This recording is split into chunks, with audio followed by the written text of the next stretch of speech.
नमस्कार। फिर से आप सभी का एक बार हमारे चैनल पर स्वागत है, अभिनंदन है। और हर बार की तरह आज फिर से आप सभी के बीच में एक वीडियो ला रहा हूँ तथ्यों के साथ। आप सभी ने हमारा पिछला वीडियो को जो तोपचांची थाना से रिलेटेड था, आप सभी ने बहुत ज़्यादा व्यू लाया और बहुत ज़्यादा सपोर्ट किया उस वीडियो पर। और उसी रिलेटेड आज मैं और एक टॉपिक पर बात करने वाला हूं, जो मैं आप लोगों को पिछले वीडियो में बताया था कि एनसीडब्ल्यू का हम लोगों का बहुत जल्द हायरिंग डेट है और हायरिंग डेट हम उस पर रिलीज़ नहीं किए हुए थे। तो आखिरकार रिलीज़ नहीं करने का कारण, उसको गुप्त रखने का कारण कि हमारा जो ये है वो कहीं एक नेगेटिव लोगों तक ना पहुंच जाए और उसका सही फ़ायदा ना उठा ले, गलत फ़ायदा ना उठा ले। इसी कारण मैं उस हायरिंग डेट को गुप्त रखा हुआ था और आज फाइनली उसका हायरिंग डेट था 29 जनवरी 2024 को। और हमारे दोनों केस पर आज हायरिंग हुआ है।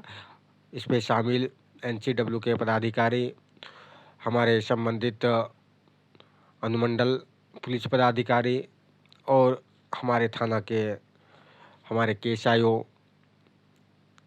मौजूद रहे। आज इस पर एनसीडब्ल्यू के पदाधिकारी ने तोपचांची थाना और अनुमंडल पुलिस पदाधिकारी को फटकार लगाते हुए एफआईआर का आदेश दिया। तो आज उसी रिलेटेड मैं बातें करने वाला हूं। आप लोगों से मैं पहले एक बार अवगत करा दिया हूं आप लोगों को कि हम लोग थाने पर लिखित आवेदन दिए हुए थे और लिखित आवेदन के बाद भी कोई कार्रवाई नहीं होने के कारण मैंने एनसीडब्ल्यू का सहारा लिया हुआ था। और एनसीडब्ल्यू ने आज जो फैसला सुनाया है उससे मैं 200% तक की संतुष्टि पाया हूं। और एनसीडब्ल्यू में साफ तरीके से हमारे केएसआईओ को आदेश दिया है कि इस पर एफआईआर कर इसका जांच किया जाए, क्योंकि बिना एफआईआर का पहले हमारे केएसआईओ जांच कर रहे थे और इसका फ़ायदा उन्होंने ये उठाया कि उस पे बिना एफआईआर करने के बाद जांच करना ये कानूनन विरोध है। और यही तो थाना वाला फ़ायदा उठाते हैं, इसका लेन देन करके केस को निपटारा करने का प्रयास करते हैं। तो हालांकि ये छोटे स्तर तक कहीं तक संभव है, लेकिन जब केस बड़े स्तर पर जाते हैं, हमारा नेशनल लेवल पे यानी दिल्ली एनसीडब्ल्यू पर केस केस गया, तो साफ शब्दों पे केस आयोग को हमारे आदेश दिया गया, एनसीडब्ल्यू के पदाधिकारी ने दिया कि इस पर एफआईआर करके ही जांच किया जाए। खैर उससे मैं बहुत ज़्यादा संतुष्ट हूँ और बहुत ज़्यादा हैप्पी मोमेंट्स मैं हूँ। और आज हमारे माता जी के केस पर फाइनली एफआईआर दर्ज करने का आदेश एनसीडब्ल्यू ने दिया है। और कई टॉपिक पर आज करीब 15 से 20 मिनट एनसीडब्ल्यू के साथ हमारे माता जी और साथ ही मैं रहा और तोपचांची थाना के पदाधिकारी, साथ ही हमारे संबंधित अनुमंडल पुलिस पदाधिकारी रहे। और कई तरह के हमारे विषय पर भी एनसीडब्ल्यू पर नेगेटिव बातें रखा गया। खैर मैं बार बार इस पर इन वर्दी वालों पर सवाल उठाया है कि एनसीडब्ल्यू ठीक है, जो केस मैटर पे बात होना चाहिए वो न उठाकर हमारे आपराधिक मामले पर बात उठाया गया। अनुमंडल पुलिस पदाधिकारी ने इस बात को उठाया। खैर उससे हमको कोई फ़र्क नहीं पड़ता है। मैं संतुष्टिपूर्वक एनसीडब्ल्यू के पदाधिकारी को जवाब दिया कि मैम हमारे जो ऊपर केस 2 आपराधिक मामले चल रहे हैं वो न्यायालय पे न्यायाधीन है और पालिका पर हमें भरोसा है कि जो उसका संतुष्टिपूर्वक फैसला आएगा उसमें मैं सर्वमान्य हूँ। हालांकि इस पर हमें अभी कोई सज़ा नहीं दिया गया है, क्योंकि न्यायपालिका अभी भी जीवित है और हमेशा जीवित रहेगी। और जो हमारे केस पर न्याय आएगा उस पर मैं भले उस पर मेरा सज़ा हो जाए, हमें कोई परेशानी नहीं है, लेकिन न्यायपालिका पर भरोसा है। खैर अभी मैं बात करूँगा एनसीडब्ल्यू और हमारे जो माताश्री पर केस किया गया था तोपचांची थाना पर 15/10/2023 को उस पर कोई एफआईआर न करके सीधी उन्होंने जवाब दिया था कि ये फंसाने का तरीका है, पैसे के लेन देन की मैटर है।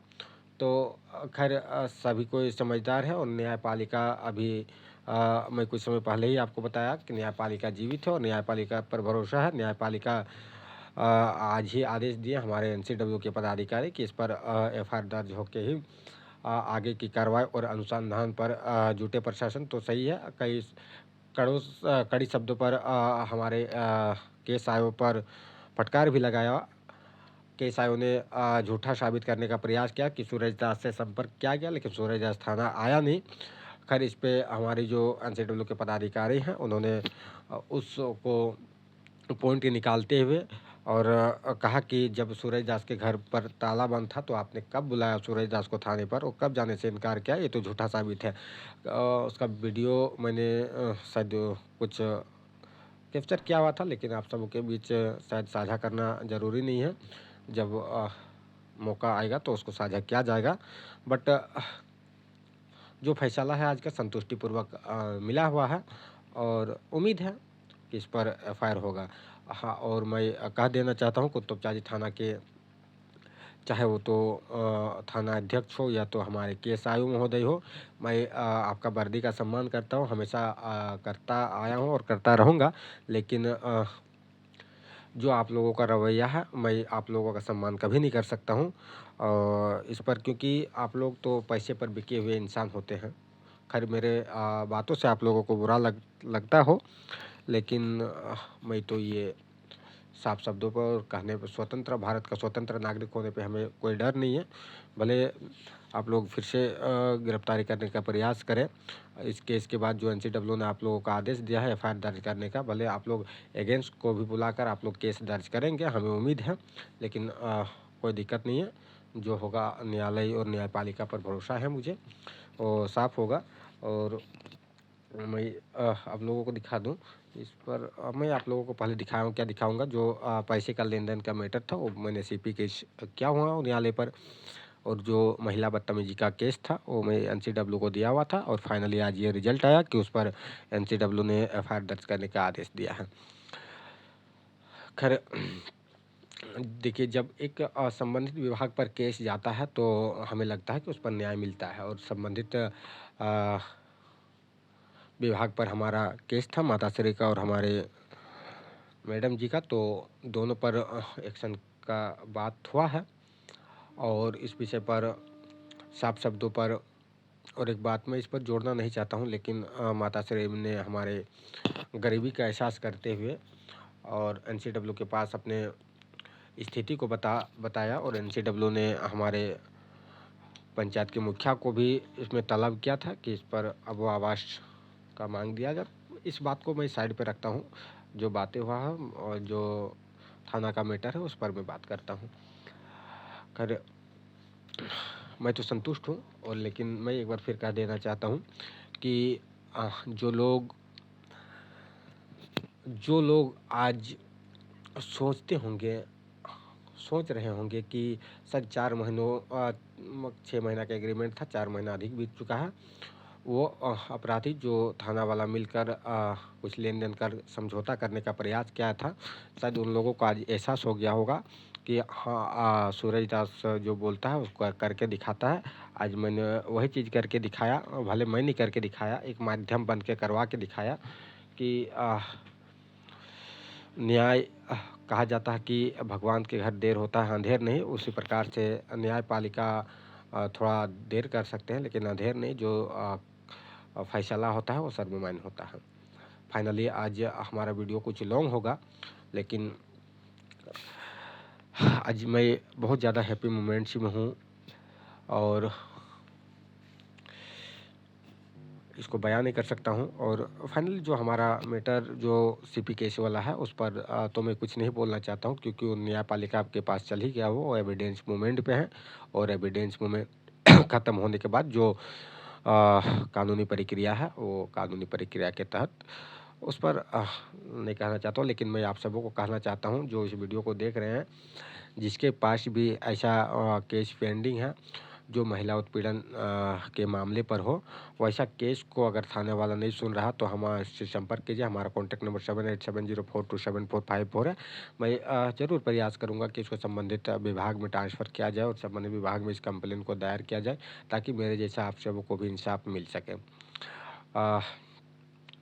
कई मामला पर मैंने आप सब पिछले बार मैं आप लोगों को दिखाया हुआ था। एक मामला जो पीजी पोर्टल पर दिया हुआ था, उस पर थाना वाला ने साफ शब्दों पर कहा हुआ था कि इस छेड़खानी का मामला पर फंसाया जा रहा है। लेकिन वास्तविक बात यह था कि प्रशासन जो खुल कर तो नहीं बोलना चाहता हूँ, लेकिन हमें डर भी नहीं है, जो रिश्वत का बात करके और मामला को शांत करवाने का प्रयास किया जा सकता है, कुछ वो तो कुछ हद तक किया जा सकता है, कुछ हद तक ही उसको निपटारा करने का प्रयास किया जा सकता है। लेकिन जब उच्च पदाधिकारी के पास जाता है तो उन लोगों के पास बड़ा ही टॉपिकदार और क्या बोलते हैं पॉइंट निकाल के उस चीज़ को पूछा जाता है। जैसे कि आज पूछा गया, आज साफ शब्दों में पहले तो पकड़ा इसलिए गया हमारे केस आयोग कि पहले कहा कि सूरज दास का घर जा रहे हैं तो वो ताला बंद पाया जा रहा है, मिल नहीं रहा है। और उसके बाद उन्होंने कहा कि सूरज दास को बुलाने का प्रयास किया गया, लेकिन सूरज दास आया ही नहीं। तो इसने मैडम ने एक ही पॉइंट निकाला कि जब तुमने बोला कि कुछ समय पहले बोला कि सूरज दास का घर ताला बंद पाया जा रहा, तो वहाँ उसको फिर कैसे बुलाया गया। तो ये केस आयोग इसी टॉपिक पर साइलेंट हो गए और इसका जवाब कुछ नहीं दे पाए, जिसके कारण से ये एफआईआर दर्ज करने का आदेश दिया है और एफआईआर दर्ज करने के बाद ही कानूनी प्रक्रिया और अनुसंधान पे लगेंगे पुलिस पदाधिकारी। धन्यवाद आप सबको फिर से एक बार हमारे चैनल पर बने रहने के लिए। आई होप कि ये वीडियो अच्छा लगा हो। वीडियो अच्छा लगा हो तो चैनल को सब्सक्राइब करिए, लाइक करिए, शेयर करना ना भूलिए। साथ ही साथ बेल आइकन को भी दबा लीजिएगा ताकि मैं जब भी वीडियो डालूँ सबसे पहले नोटिफिकेशन आप सबको मिल जाए। धन्यवाद।